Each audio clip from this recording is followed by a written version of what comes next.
Μια φορά, όταν ήμουν 6 χρονών, είδα μια υπέροχη εικόνα σε ένα βιβλίο. Αποτυπωνόταν αυτή ένας βόας που καταβρόχτιζε ένα γρήμι. Στο βιβλίο έγραφε: «Οι βόες καταπίνουν τη λία τους ολόκληρη, χωρίς να τη μασίσουν». Σκέφτηκα να ζωγραφίσω τις περιπέτειες της ζούγκλας και κατάφερα να σχεδιάσω το πρώτο μου σκίτσο. Το σκίτσο ήταν κάπως έτσι.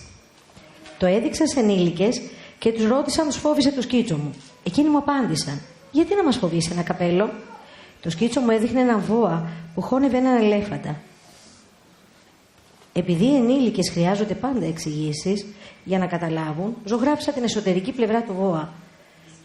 Τότε μου είπαν να αφήσω στην άκρη τα σκίτσα με τους βόες και να ασχοληθώ με τη γεωγραφία, τα μαθηματικά, την αριθμητική, την ιστορία και τη γραμματική.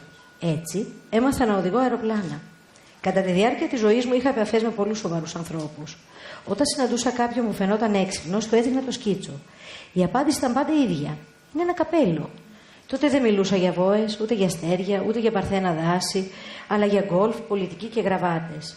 Έτσι έζησα μονάχος, δίχως κανέναν με τον οποίο μπορώ να μιλήσω πραγματικά, ώσπου 6 χρόνια πριν αναγκάστηκα να σταματήσω στην έρημο της Σαχάρας. Κάτι είχε σπάσει τον κινητήρα μου και ετοιμαζόμουν μόνος μου να κάνω την επισκευή. Το πρώτο βράδυ αποκοιμήθηκα πάνω στην άμμο. Ήμουν πιο απομονωμένος και από ένα ναυαγό πάνω σε μια σχεδία στη μέση του ωκεανού.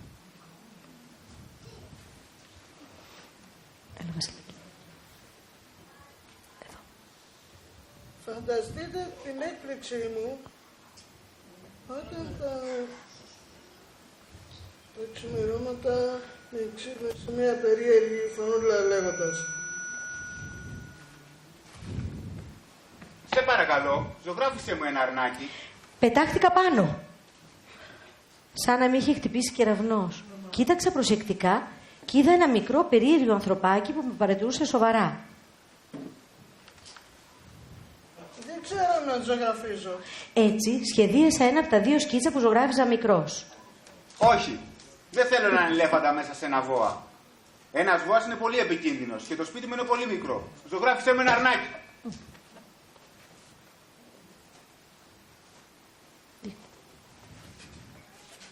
Όχι, αυτό είναι άρρωστο και έχει κέρατα, δεν είναι αρνάκι.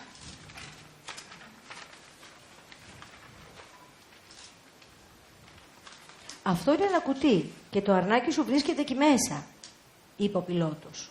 Είναι ακριβώς όπως το ήθελα. Πιστεύεις ότι θα θέλει πολύ χορτάρι? Γιατί στο σπίτι μου είναι όλα μικρά. Με αυτόν τον τρόπο γνώρισα το μικρό πρίγκιπα.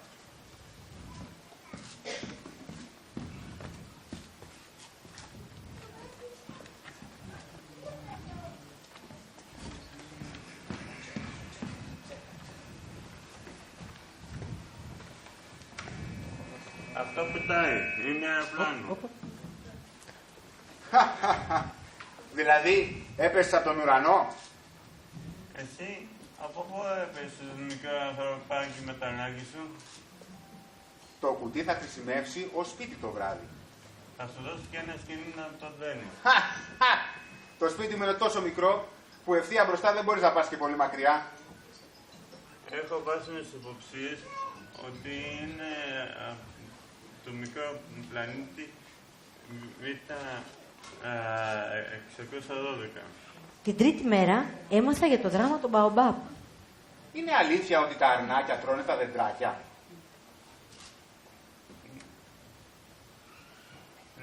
Ναι. Δηλαδή τρώνε και τα Μπαομπάπ?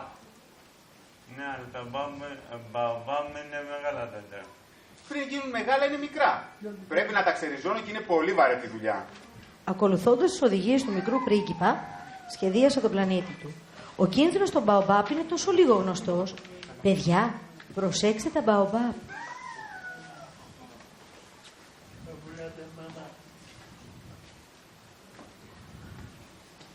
Μπράβο σας.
Μα τι περιμένουμε? Τον ήλιο να βασιλέψει. Ο πλανήτη μου είναι μια τσαλιά. Μια μέρα είδα στο βασίλεμα 50 φορές. Ξέρεις, όταν κάποιος είναι νικημένος, καλέσει το Αγίο Βασιλέμα. Εσύ είσαι νικημένος.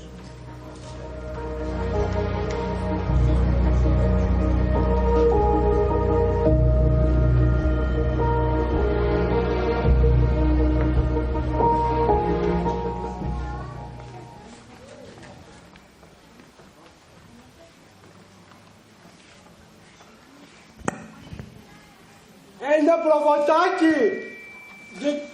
Δεντράκια τρώει και λουλούδια! Ναι. Και τα λουλούδια που έχουν ακάθια! Ναι. Πού μας βοηθάει τα ακάθια! Σε τίποτα, είναι μια κακιά συνήθεια του λουλουδιά. Δεν σε πιστεύω! Τα λουλούδια είναι αδύναμα!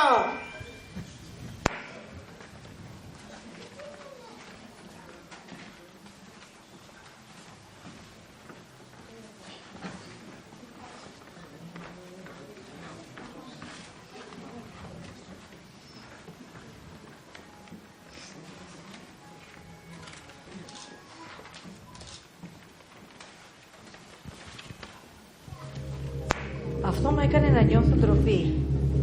Τότε ο μικρός πρίγκιπε είπε πως αν και αυτός γνώριζε ένα μοναδικό λουλούδι θα καταλάβαινε την ανησυχία του.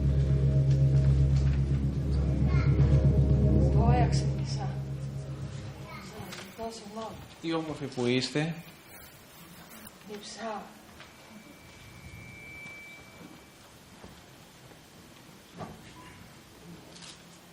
Τι στείλεις. Δεν υπάρχουν τήρες στο βράνιο Άσιο που οι τήρες δεν τρώνε χόρτα.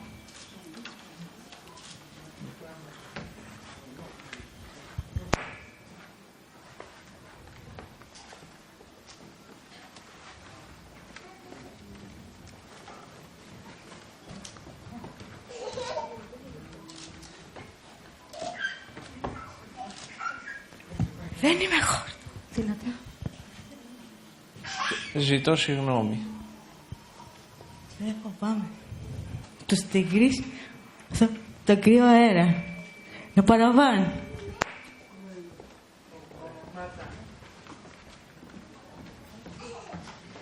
Έπρεπε να μαντέψει την τρυφερότητά της πίσω από τα κολπάκια της. Τα λουλούδια ήταν όλο αντιφάσεις. Ήταν μικρός για να ξέρει πώς να την αγαπήσει. Το πρωινό της αναχώρησής του ήταν δύσκολο. Όταν την πότισε για τελευταία φορά και τη σκέπασε με τη γυάλα, ανακάλυψε την επιθυμία του να κλάψει.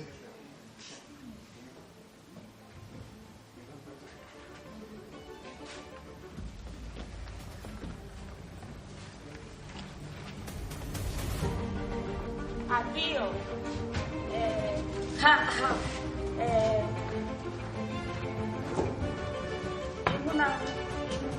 Ήμουν ανόητη.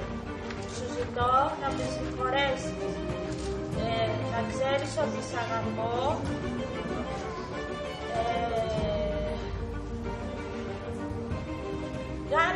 Βγάλτε με απ' τη γυάλα. Βγάλε με απ' τη γυάλα.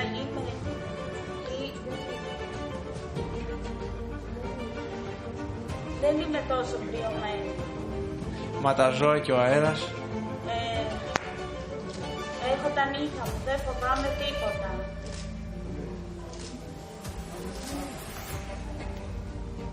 Αυτό είναι ενοχλητικό. Αν θες να φύγεις, φύγε. Δεν ήθελε να τη δει να κλαίει, ήταν περήφανο. Βρισκόταν στην περιοχή των αστεροειδών 325, 326, 327, 328, 329 και 330. Άρχισε να επισκέπτεται πλανήτες ψάχνοντας για μια ασχολία να μορφωθεί. Στο πρώτο πλανήτη κατοικούσε ένας βασιλιάς με τη γυναίκα του.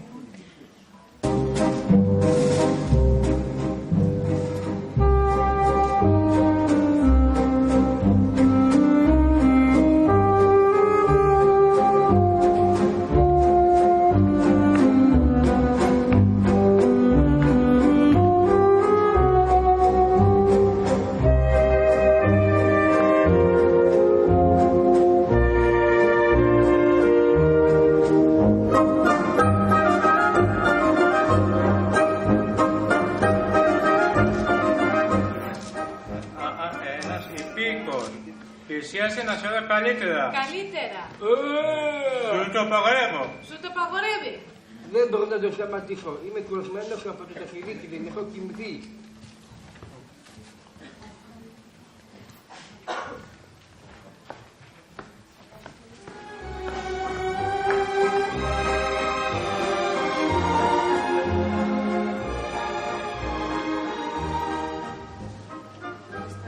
Σε διατάζω να χασμουηθείς. Να χασμουηθείς. Σε διατάζω να χασμουηθείς και πότε όχι. Και πότε όχι. Μπορώ να ρωτήσω κάτι. Σε διατάζω να ρωτήσεις. Να Να ρωτήσω κάτι.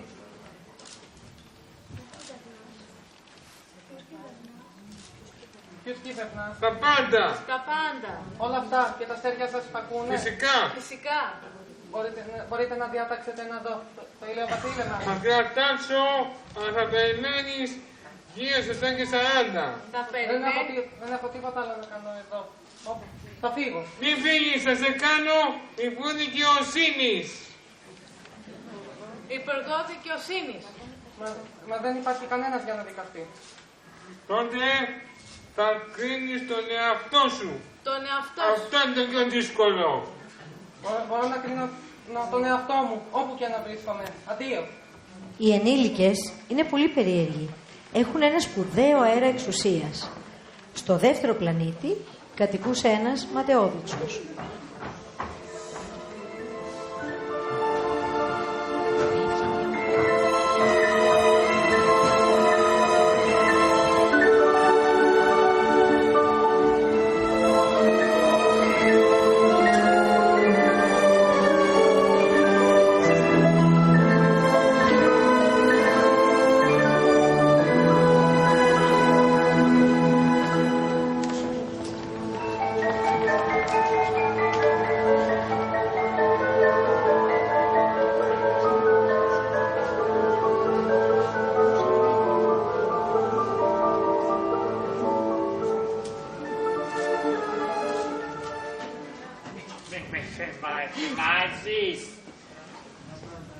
Τι σου σε θαυμάζω? Ο Βομβοφός, και ο Λονιζιονός, του πλανήτη.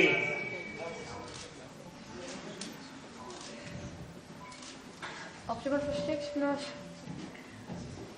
Μα είσαι μόνος. Γιατί δεν σε θαυμάζω?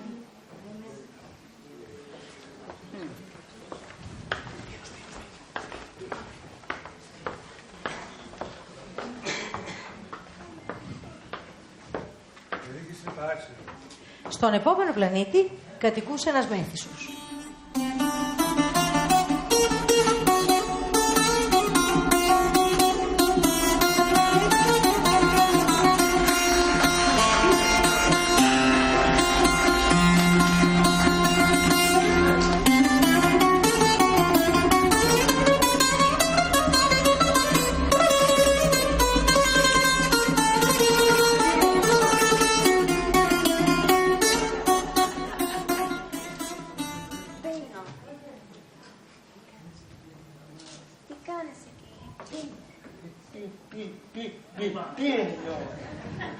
Γιατί επίνεις? Θα φάσω.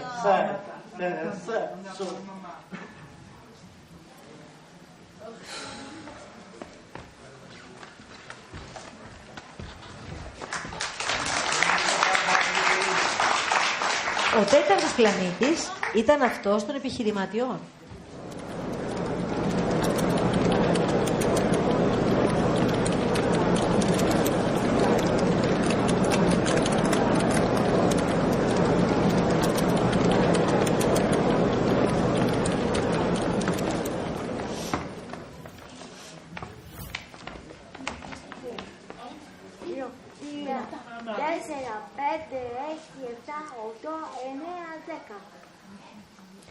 Ο μικρός πρίγκιπας κοιτούσε σαστισμένος. Έχω δουλειά. Τα αστέρια όλα είναι δικά μας. Μπράβο. Ο μικρός πρίγκιπας αναρωτιόταν τι θα κάνει με αυτά τα αστέρια. Τίποτα. Οι ενήλικες Πράγματι είναι ασυνήθιστη, σκέφτηκε ο μικρός πρίγκιπας ταξιδεύοντας προς το 5ο πλανήτη. Ήταν ο μικρότερος πλανήτης από όλους. Είχε τόσο χώρο ίσα για ένα φανοστάτη και έναν άνθρωπο που άναβε και έσβηνε το φανάρι.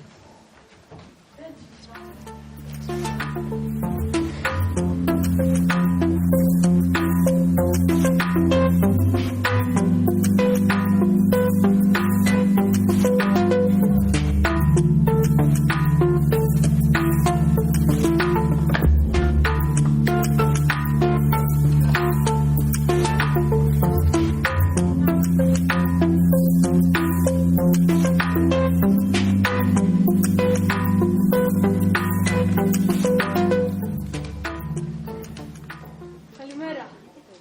Γιατί το έσπισες? Είναι εντολή.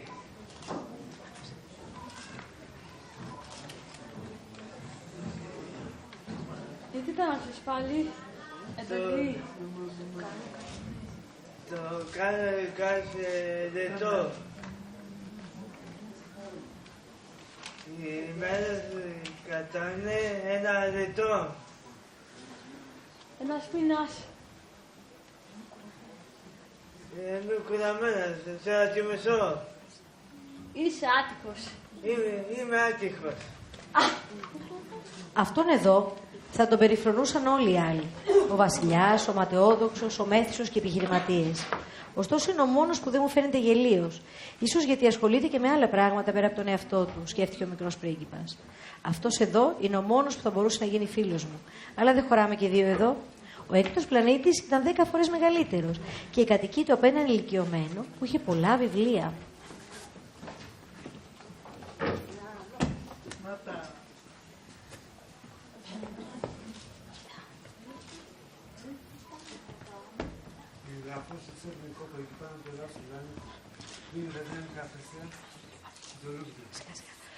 Τότε ο γεωγράφος είπε πως το λουλούδι είναι εφήμερο και δεν το καταγράφει. Εφήμερο!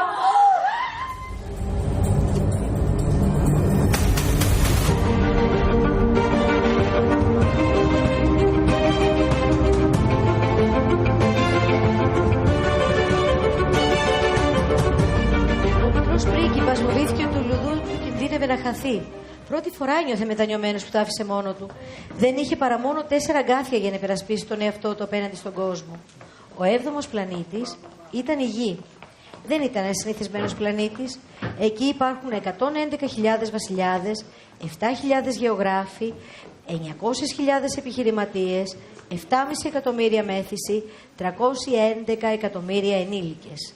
Οι άνθρωποι καταλαμβάνουν πολύ περιορισμένο χώρο πάνω στη Γη. Οι ενήλικες βέβαια πιστεύουν ότι πιάνουν αρκετό χώρο. Βλέπουν τον εαυτό τους τόσο σημαντικό όσο τα μπαομπάπ. Επίσης λατρεύουν τους αριθμούς. Αλλά μην χάνετε τον καιρό σας με αυτό το βάσανο. Είναι μάταιο. Πιστέψτε με.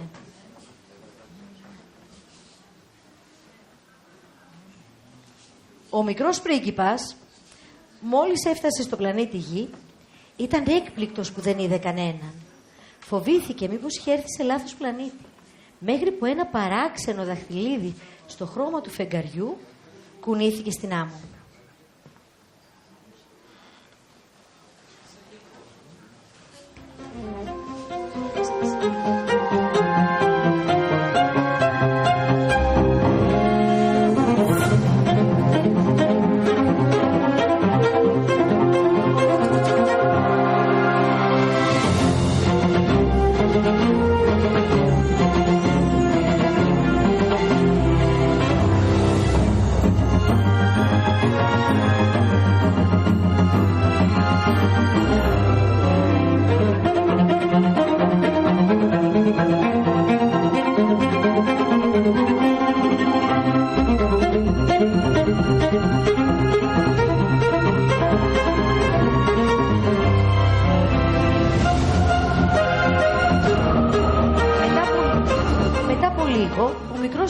Μίλησε.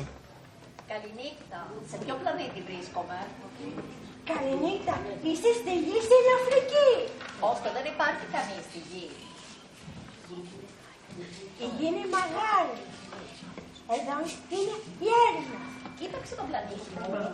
Α, είναι ωραίος. Τι κάνεις εδώ? Είχα πρόβλημα με ένα λουλούδι.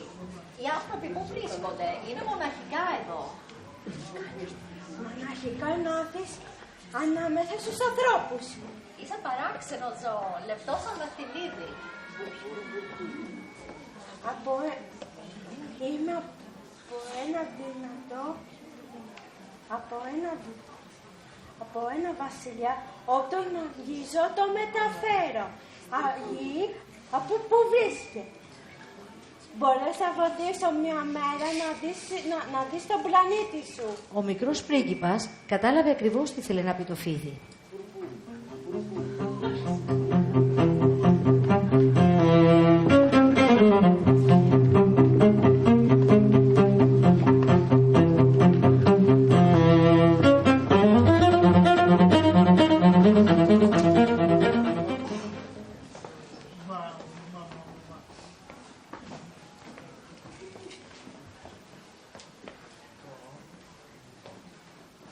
Ο μικρός πρίγκιπας, διασχίζοντας την έρημο, συνάντησε 3 μονάχα λουλούδια.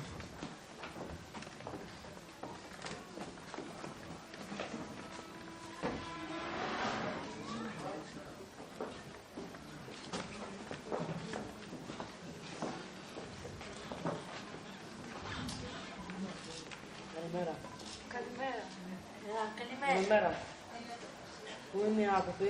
Οι άνθρωποι νομίζω ότι υπάρχουν 6-7 πάνω στη γη και τους είχα δει πριν κάτι χρόνια. Μα δεν ξέρεις ποτέ που να τους βρεις. Τους παρασέρνει ο άνεμος. Δεν έχουν ρίζες και αυτό τους δυσκολεύει πολύ. 2. Αντίο.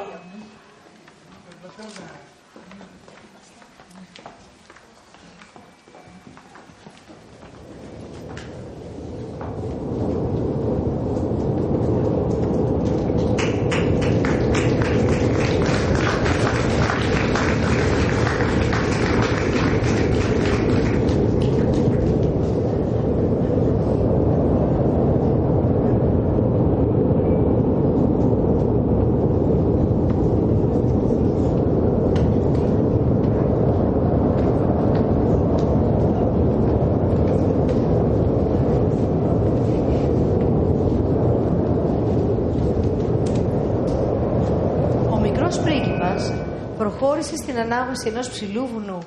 Σκέφτηκε πως από ένα τόσο ψηλό βουνό θα μπορούσε με μια ματιά να δει ολόκληρο το πλανήτη.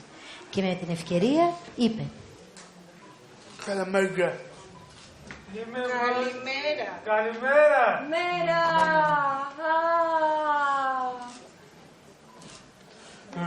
Γεια.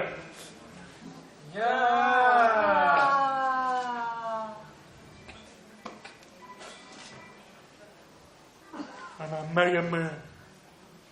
Είμαι μόνος μου. Μόνος μου.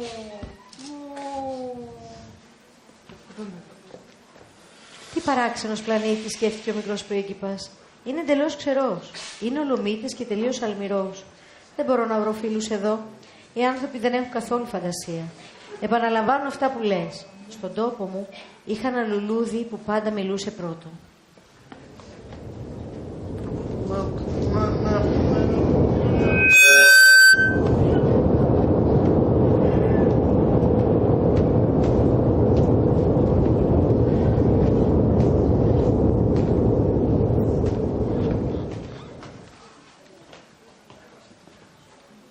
Έχοντας περπατήσει για αρκετό καιρό μέσα στην άμμο, στα βράχια και στα χιόνια, έφτασε η στιγμή που επιτέλους ανακάλυψε ένα δρόμο. Και όλοι οι δρόμοι οδηγούν στους ανθρώπους.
Καλημέρα.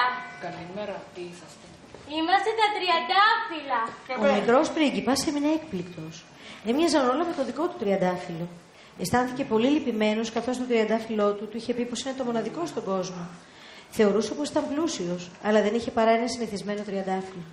Αυτό και τα τρία του μυφαίστια, που του έφταναν μέχρι το γόνατο και το ένα από αυτά ίσως είναι ανενεργό για πάντα, δεν τον έκαναν ένα σπουδαίο πρίγκιπα, σκέφτηκε. Έφυγε λυπημένος.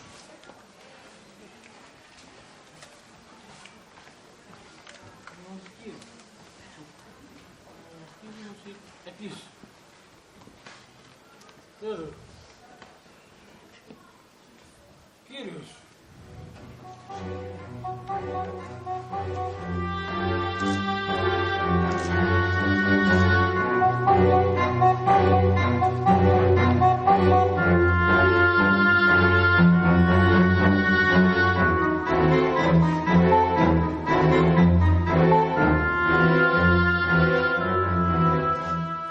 Τις σκέψεις του διέκοψε μια αλεπού. Καλημέρα. Είμαι κάτω από το δέντρο.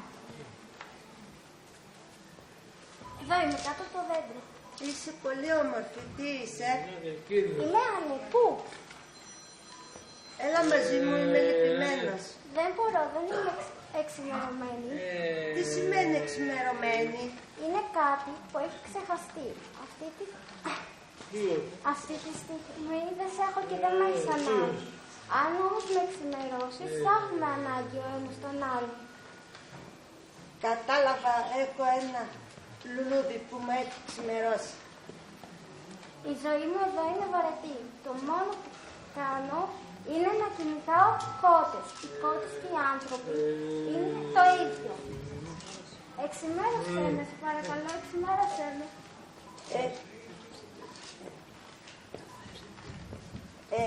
Εγώ θέλω πολύ, αλλά δεν έχω αρκετό χρόνο. Τι να κάνω? Η αλεπού είπε στο μικρό πρίγκιπα ότι πρέπει να είναι υπομονετικός, να έρχεται κάθε μέρα την ίδια ώρα, να κάθεται μακριά της και κάθε μέρα να την πλησιάζει όλο και πιο πολύ. Σιγά σιγά θα νιώθει ευτυχισμένη. Θα είναι το τελετουργικό τους που θα κάνει την κάθε μέρα να διαφέρει τις προηγούμενες. Έτσι ο μικρός πρίγκιπας εξημέρωσε την αλεπού και όταν πλησίαζε η ώρα της αναχώρησης... Θα κλάψω. Μα θα κλάψεις, αλλά δεν κέρδισες τίποτα. Κέρδισα. Πήγαινε να δεις τα τριαντάφυλλα και θα καταλάβεις.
Δεν είστε σαν το τριαντάφυλλό μου. Δεν είστε μοναδικά για μένα. Είστε όμορφοι, αλλά κανείς δεν θα την ζωή του για εσάς. Και εμείς είμαστε μοναδικές για κάποιον άλλο. Μικρό αγόρι. Μικρό αγόρι. Ορίστε λοιπόν το μυστικό μου. Είναι απλό. Μόνο με την καρδιά βλέπεις καθαρά. Το ουσιώδες είναι αόρατο για τα μάτια.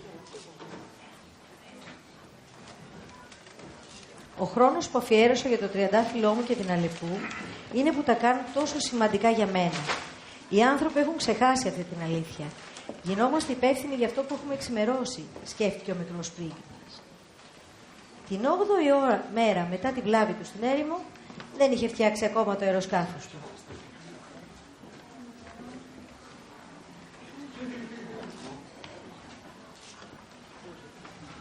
Αχ, και πρίγκιπα, δεν έχω φτιάξει ακόμα το σκάφος μου.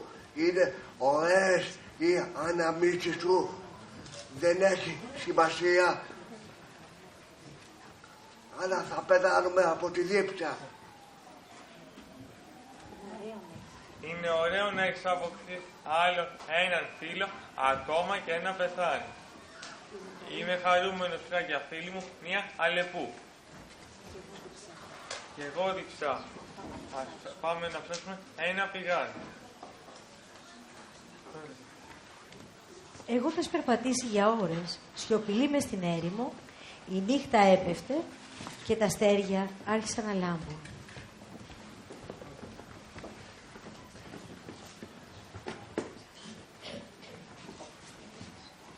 Δεν είναι όμορφο, χάρη σε ένα λουλούδι που δεν το βλέπει.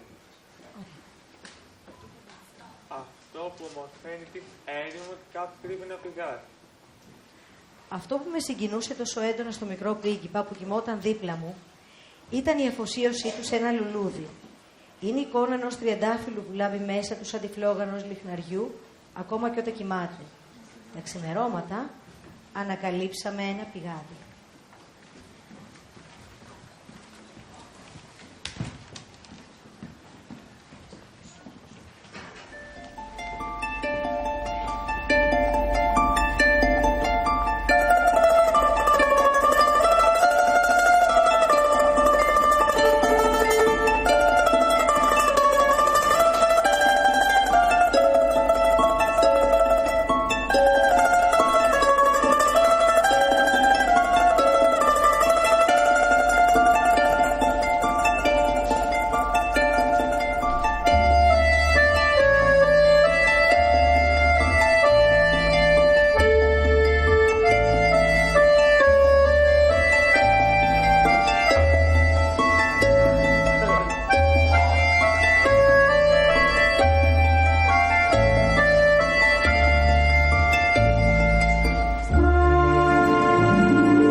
Σου, είπε ο μικρός πρίγκιπας, καλλιεργούν 5.000 τριαντάφυλλα στον ίδιο κήπο και δεν βρίσκουν καθόλου αυτό που ψάχνουν.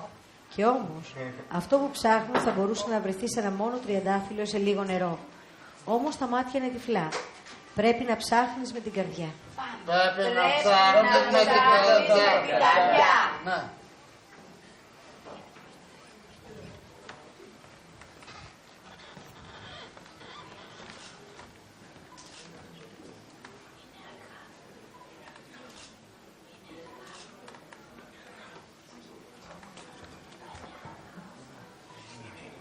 Πρέπει να φύγεις τώρα. Έλα πάλι αύριο το βράδυ. Κινδυνεύει να κλάψεις όταν αφήνεσαι να σε ξημερώσουνε.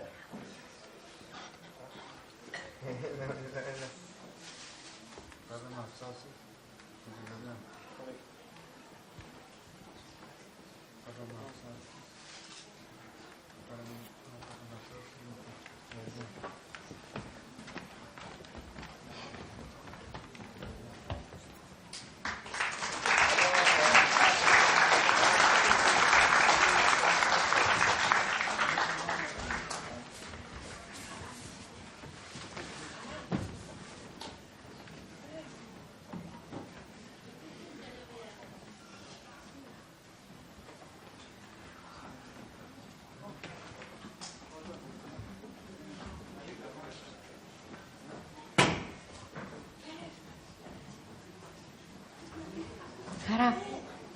Δεν είσαι.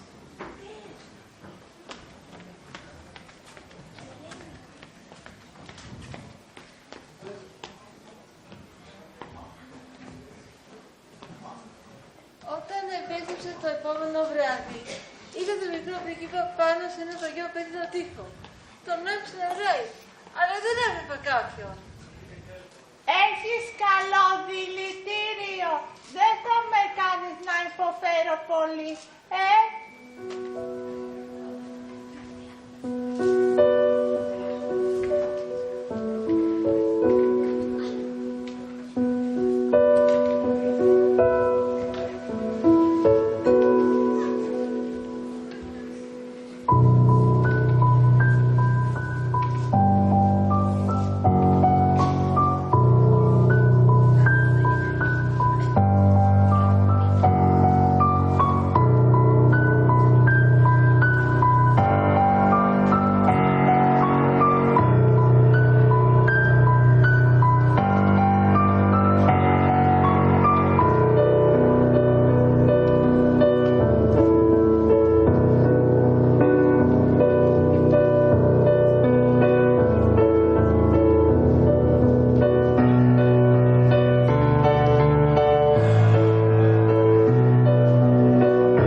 Είμαι χαρούμενος που έφτιαξες το αεροπλάνο σου και θα ξαναγυρίσεις στον τόπο σου.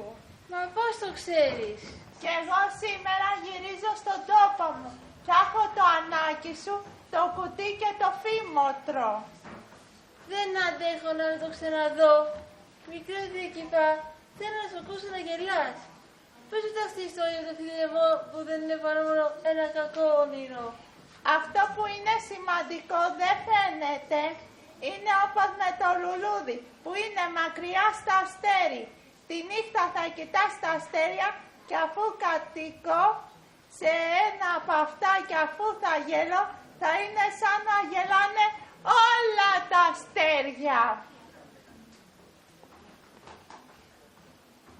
Θα έχεις τα αστέρια που θα ξέρουν να γελούν, θα είσαι πάντοτε φίλος μου. Οι φίλοι σου θα παραξενεύονται που θα γελάς και τότε θα λες. Τα αστέρια με κάνουν πάντα να γελάω. Μην έρθεις, θα φαίνομαι άρρωστος, θα φαίνομαι σαν έτοιμο θάνατος, αλλά δεν θα είναι αλήθεια, θα είναι όμορφα.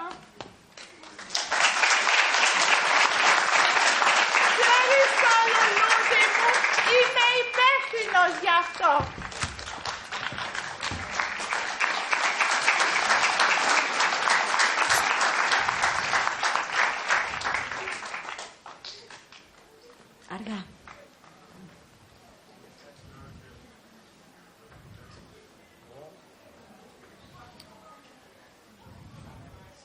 Και τώρα?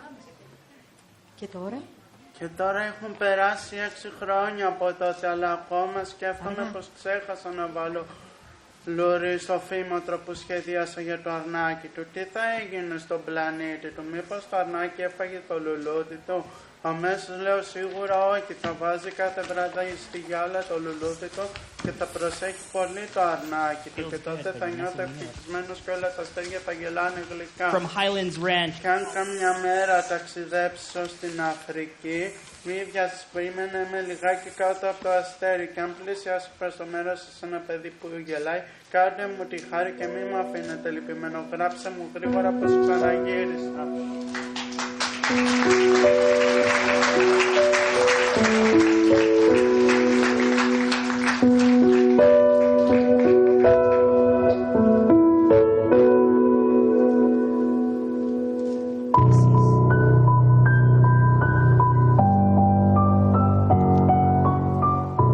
Εσείς τι πιστεύετε τελικά? Είναι ένα καπέλο ή ένας ελέφαντας στην κοιλιά ενός βοά?